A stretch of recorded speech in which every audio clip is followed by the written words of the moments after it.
এমন করতেছে কেন? হলুদ জার্নালিজম যেটা বলে এটা করেন, আমি আসলে মাইন্ড করবো, আমি আমার জায়গা থেকে তখন ব্যবস্থা নিতে হবে।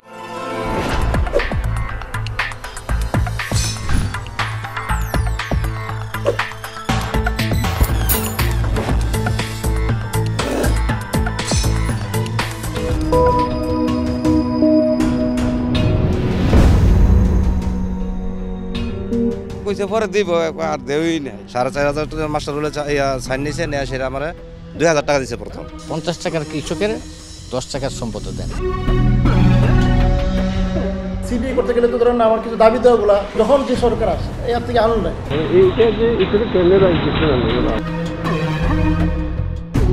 হলুদ জার্নালিজম যেটা বলে এটা করেন, আমি আসলে মাইন্ড করবো, আমি আমার জায়গা থেকে তখন ব্যবস্থা নিতে হবে। কৃষি আর কৃষক দেশের প্রাণ। মাথার ঘাম পায়ে ফেলে সবার অন্ন জোগালেও খোদ কৃষি বিভাগেই প্রতারিত তারা। কৃষকদের বরাদ্দ টাকায় পকেট ভারী করছে একটি চক্র। কারা কিভাবে এসব অপকর্ম করছে তা জানাতেই এবারের 21-এর চোখ নিয়ে যথারীতি হাজির হয়েছি আমি আলী আহমেদ। ব্রাহ্মণবাড়িয়ার আশুগঞ্জ উপজেলা। রেল লাইনে ট্রেন চলছে নিয়ম করেই, তবে অনিয়ম হচ্ছে রাস্তার ধারে। কারা যেন গাছ লাগিয়েছে, সেখানে দেয়া হয়েছে বেড়া, তবে অনেক গাছ নষ্ট হয়েছে বেষ্টনীয়। তারপরও সবুজায়নের এই চেষ্টাকে ইতিবাচক হিসেবেই দেখতে চায় 21-এর চোখ। তবে চোখ আটকে যায় সাইনবোর্ডে। সাইনবোর্ডগুলোতে আলাদা আলাদা কৃষকের নাম লেখা। রেলের জমিতে গাছ লাগানোর সাহস করলো কোন কৃষক? সাইনবোর্ডে দেয়া মোবাইল নাম্বারে কল দেই। একজন জানান তার মোবাইল নাম্বার দেয়া থাকলেও তিনি এ বাগানের বিষয়ে কিছুই জানেন না। একক ফল প্রদর্শনীর সাইনবোর্ডে আপনার নাম্বার দেওয়া, এই বিষয়টা কি আপনার জানা আছে? ওখানে যে ফল গাছ টাছ লাগানো হয়েছে? না, আমি তো এটা সম্বন্ধে বেশি জানি না। আমি ঢাকাতে থাকি। বুঝতে পারছি, কিন্তু নাম্বার দেওয়া আপনার আর কি। আরেকটি সাইনবোর্ডে দেয়া নাম্বারে কল দিলে জানান তিনি নাকি কাজের লোক রেখেছেন পরিচর্যার জন্য, যদিও বাস্তবে কেউ নেই। এখানে সাইনবোর্ডে আপনার নাম দেওয়া আর কি, এটা তো রেলের জায়গা। আবার আপনার আর কি একক প্রদর্শনী, এখানে আসলে কি আপনি বাগানটা করছেন? বাগানটা তো ওটা আমার ছেলে বলাই।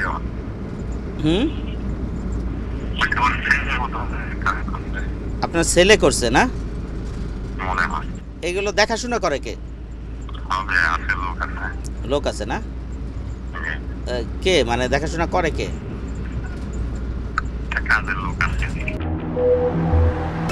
অপর সাইনবোর্ডে দেয়া নাম্বারে কল দিলে তাকে পাওয়া যায়নি।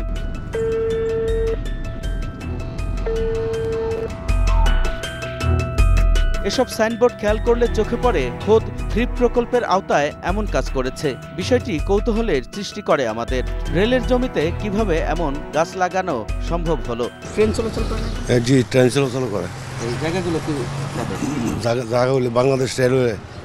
জি। এখানে দেখলাম যে কিছু ফল বাগান প্রদর্শনী করছে বিভিন্ন কৃষকের নামে। এই জমি তো কৃষকের হওয়ার কথা না, জি না। কেন এই বাগান করা হচ্ছে? যাদের নাম সাইনবোর্ডে দেওয়া তাদের কোনো ভূমিকা না থাকলেও কেন যুক্ত করা হলো? কৃষি বিভাগ এমন প্রকল্প শুধু এখানেই নিয়েছে নাকি আরও আছে তা জানতে চালিয়ে যেতে চাই অনুসন্ধান। কৃষি খাতের বরাদ্দ ঠিকমতো পৌঁছায় না কৃষকের হাতে, তবে কিছু কৃষকের কপালে জোটে বরাদ্দের ক্ষুদ্র একটি অংশ। চলুন দেখে আসি কিভাবে বন্টন হচ্ছে সেই বরাদ্দ।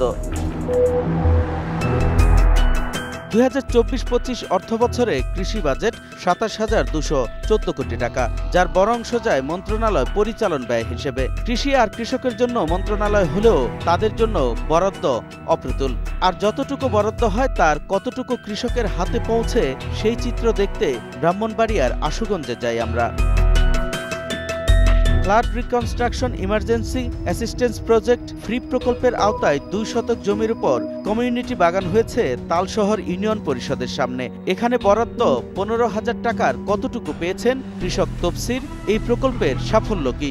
বাকিগুলোর পরিস্থিতিও একই। আপনি জানেন যে এখানে কত টাকা টোটাল আপনার জন্য বরাদ্দ ছিল?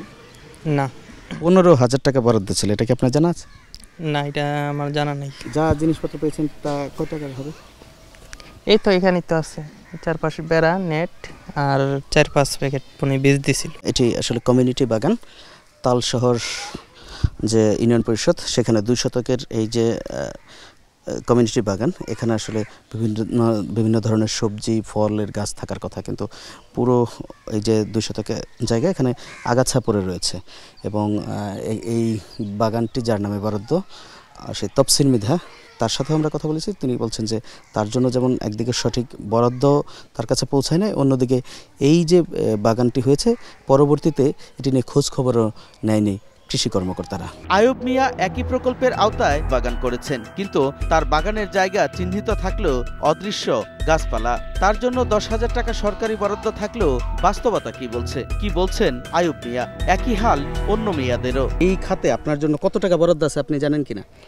আমি শুনছি বরাদ্দ আছে, আমার কইছে এমন একটা পুষ্টি বাগান করো। আমি 2,000 টাকার বাস আমি নিজের গাড়ির থেকে আমি কিনে আনলাম। 5টা প্লট করতাম, এই দেখছেন 5টা প্লট করছে আমার নিজের টাকাতে করছি। এটি আমার কোন দেনে কইছে পরে দিব, আর দেওই নাই। 20 শতাংশ মাচাং সহ সবজি চাষের জন্য 15,000 টাকা বরাদ্দ হলেও তা ঠিকমতো পৌঁছায়নি এই কৃষকের হাতে। কৃষি বিভাগের প্রতারণার কথা তুলে ধরেন তিনি। 4,500 টাকা মাস্টার রুলে সাইন নিয়েছে, নেওয়া সেটা আমার 2,000 টাকা দিয়েছে প্রথম।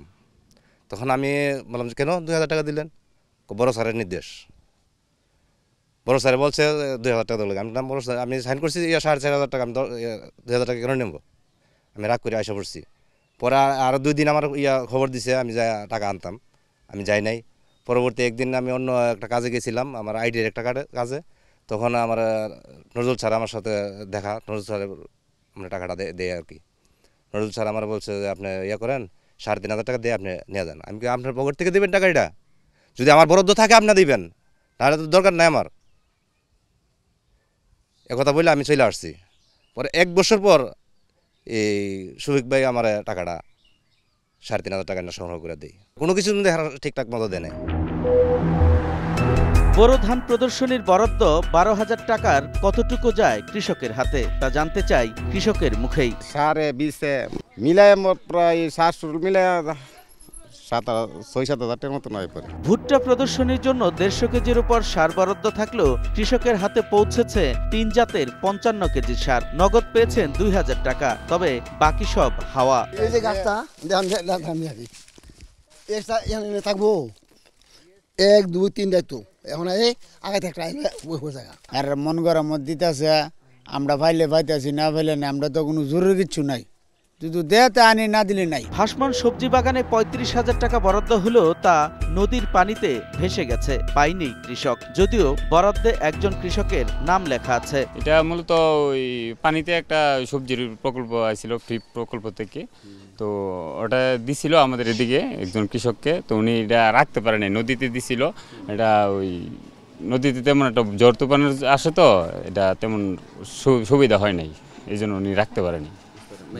জি জি, এখানে আপনার নাম লেখা দেখতেছে, এই জন্য বলতেছে। না, নাম্বারটা হয়তো ওই আমার নাম্বারটা হয়তো দিছে, আর স্যারের সাথে একটু পরিচিত বেশি আর কি।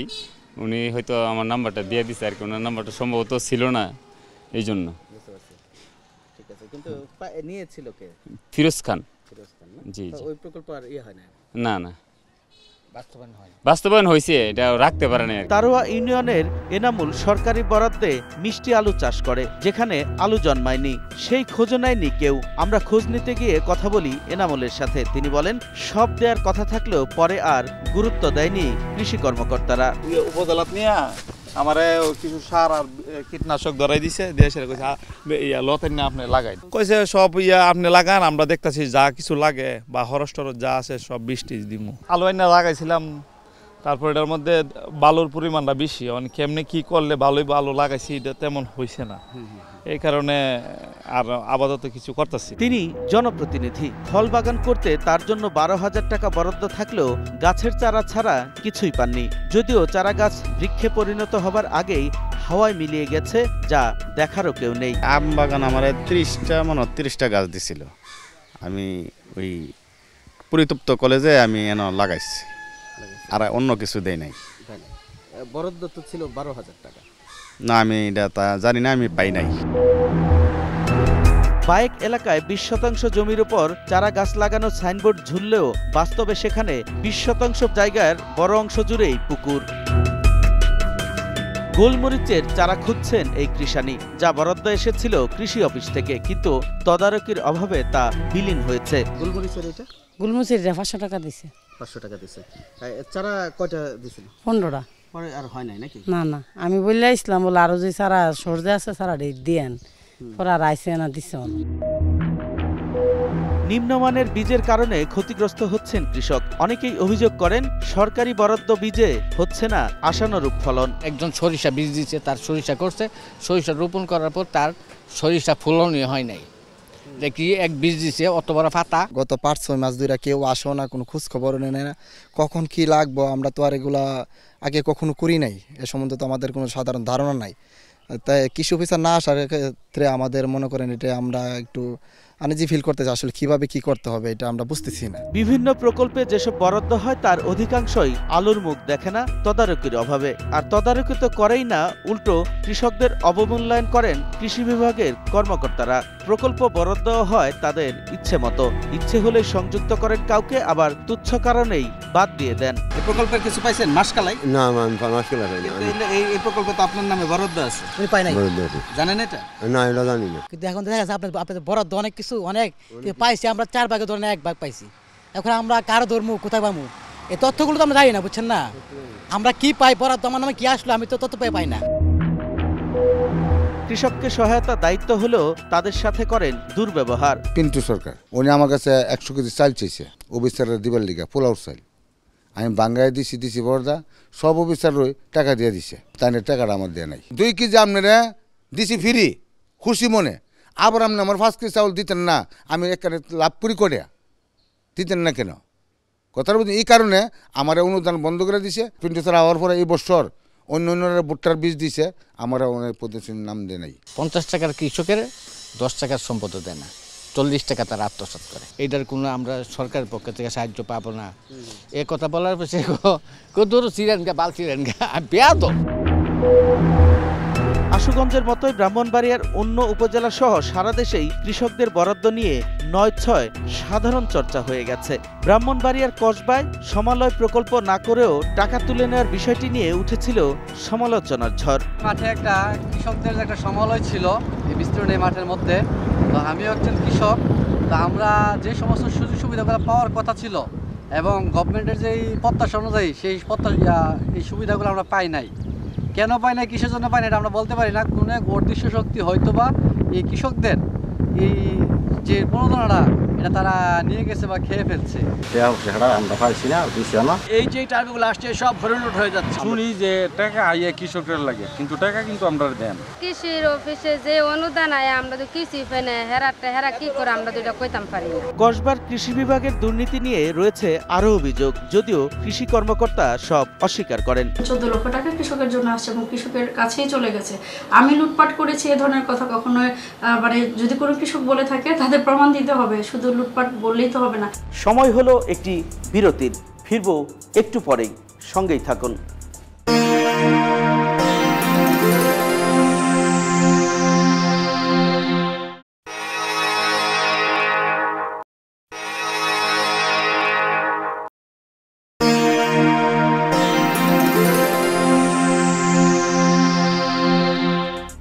স্বাগত 21-এর চোখে। বীজ, সার এবং নগদ টাকা ছাড়াও কৃষিযন্ত্র বরাদ্দেরও ব্যবস্থা আছে।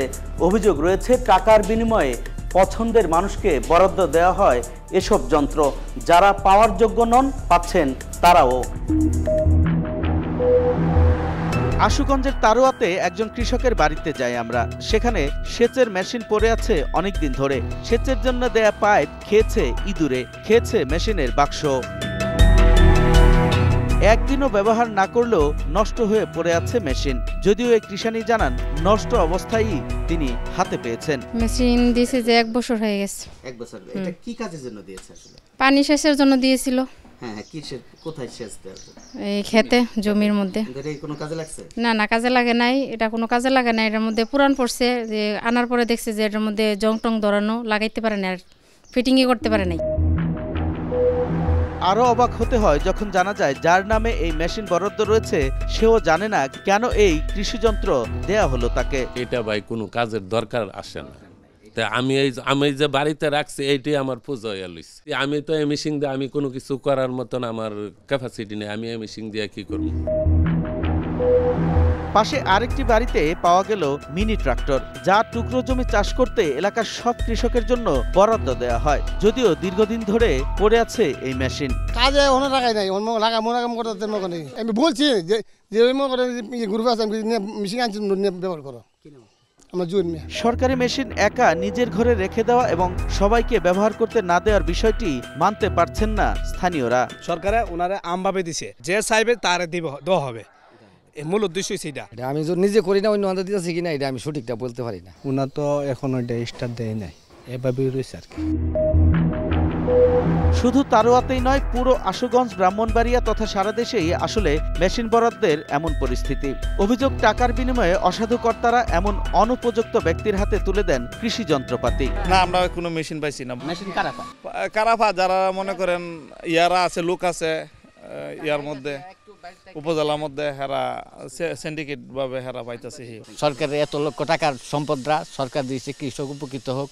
সরকার ভর্তুকি দিয়ে কিন্তু কৃষককে চালাই যাচ্ছে। হঠাৎ করে আমার কাছে উনি বলতেছে যে এটা তো অনেক দামি জিনিস, 8-10 লাখ টাকার সম্পদ, তবে কিছু টাকা দিতে হবে খরচ। আমি কত টাকা দিতে হবে? 20-50 হাজার টাকা লাগবে। পিন্টু সরকার। এছাড়া কৃষকদের ট্রেনিং করানোর ক্ষেত্রেও অনিয়মের অভিযোগ রয়েছে। প্রতি ব্যাচে 30 জন করে ট্রেনিং করানো, জেলা পর্যায় থেকে ট্রেনার আসা সহ বহু নিয়ম থাকলেও তা না মেনে ইচ্ছেমতো শেষ করা হয় ট্রেনিং। অভিযোগ আছে, পর্যাপ্ত বরাদ্দ থাকলেও কৃষকদের দেয়া হয় সাধারণ মানের খাবার। বিভিন্ন কৃষক প্রশিক্ষণে ঠিকমতো খাবার দেয় নাই, যেখানে 400 টাকা বরাদ্দ হয়ে গেলে আপনার 1-150 টাকা খাবার দেয়, বাকি টাকা পকেটে ঢোকায়। কৃষকের হক কারা মেরে খাচ্ছেন তা জানবো আরও একটি বিরতির পর।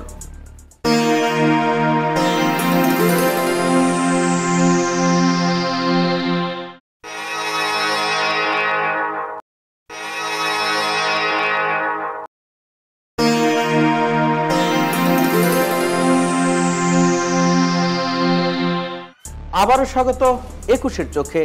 কারা কৃষকের অধিকার হরণ করছে, কারাই বা কৃষকের টাকায় ভারী করছে নিজেদের পকেট, তারা কি আইনের আওতায় আসবে না? কৃষকের টাকা কার পকেটে যাচ্ছে এ বিষয়ে সারা দেশের চিত্র কম বেশি একই রকম। যে উদ্দেশ্যে বরাদ্দ দেওয়া হয় সেই উদ্দেশ্যও পূরণ হয় না। একদিকে বরাদ্দ কম, অন্যদিকে কম বরাদ্দেও চলে 9-6। তার উপর প্রকল্প দিয়েই খালাস কৃষি বিভাগ। বেশিরভাগ ক্ষেত্রে তা আর মনিটরিং করা হয় না। ব্রাহ্মণবাড়িয়ার কৃষি বিভাগ কেমন চলছে? বিভিন্ন জায়গায় কৃষককে সার বীজ ঠিক মতো দেয় নাই, কোনো জায়গায় একবারই দেয় নাই, কোনো জায়গায় দিছে কিন্তু পরিমাণে অনেক কম। কারা অনিয়ম আর দুর্নীতিতে জড়িত? পুরা জেলাটাকে নিয়ন্ত্রণ করে মুন্সি।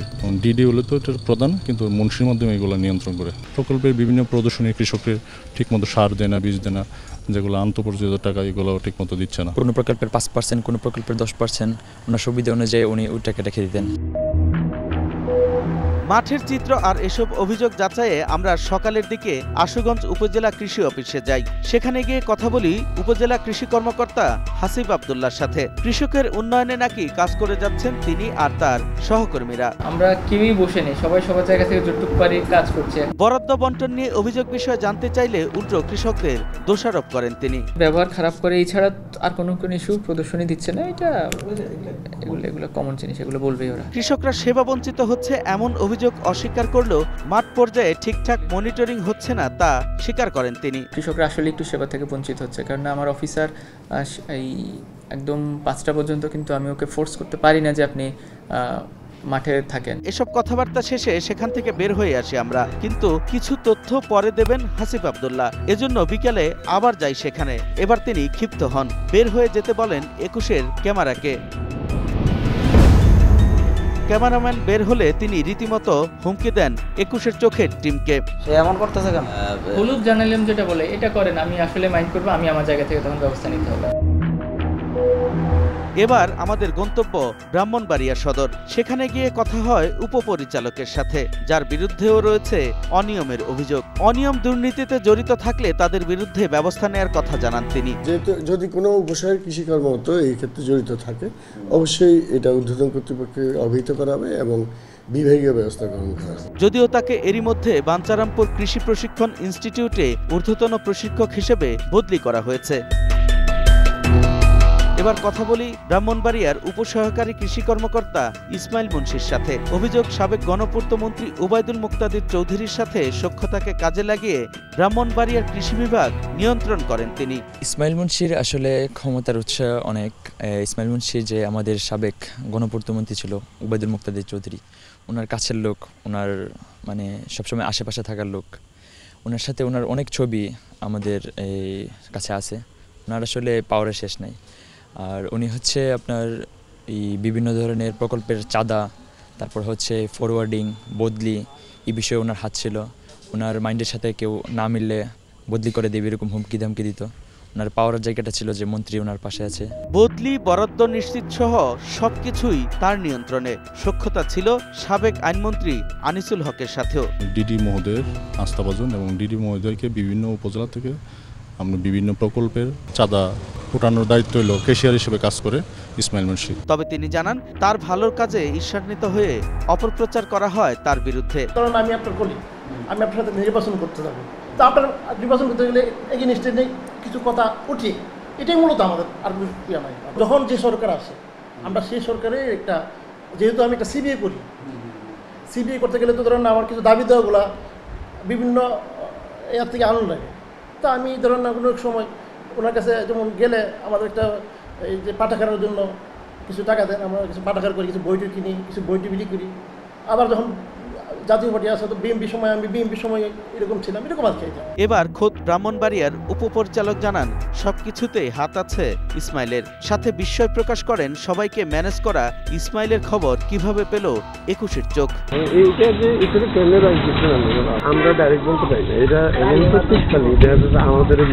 যারা কৃষকদের হক নষ্ট করেন তাদের বিষয়ে আইন কি বলে? এই বরাদ্দ কোনো সরকারি কর্মকর্তা মেরে দেওয়া হলে তার বিরুদ্ধে প্রথমেই ডিপার্টমেন্টাল প্রসিডিংস হবে।